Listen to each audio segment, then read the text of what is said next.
Now we myself Parveen from India. Now we discuss about the ECGs, how to the ECG, how to be pointed on the ECG. Now we show. So this is the technique I use for landmarking for 12-lead ECG.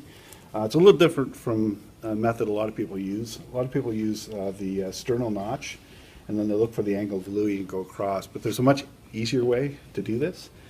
So all you do is the clavicle rests here, and the first rib comes off of the manubrium right below the clavicle, but then it takes a hairpin turn up and around sort of underneath the clavicle. So it's when you palpate the first rib just below, if you take the surface of the tips of your fingers and palpate just below the clavicle, the very first rib you're going to straddle is the second rib.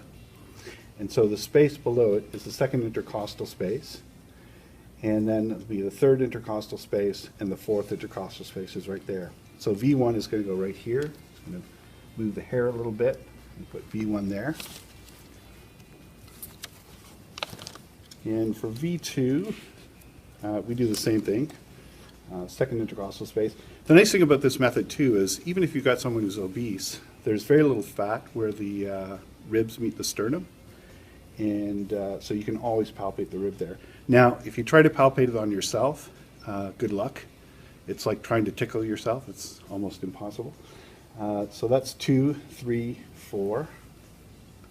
Fourth intercostal space right there. And then we're going to put on V4 next, because V4, and I know that's out of order, but V4 goes in the fifth intercostal space, mid-clavicular line. So here's the sternum, here's the tip of the clavicle. The mid-clavicular line is right about here. So we're going to go down with the fourth space right here, or fifth space rather, fifth intercostal space. And then V3 goes right in the middle, between V2 and V4.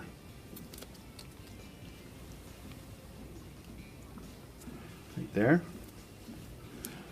And then V4, V5 go in a straight line between, or from rather, V4. So V5, V6 rather go in a straight line from V4.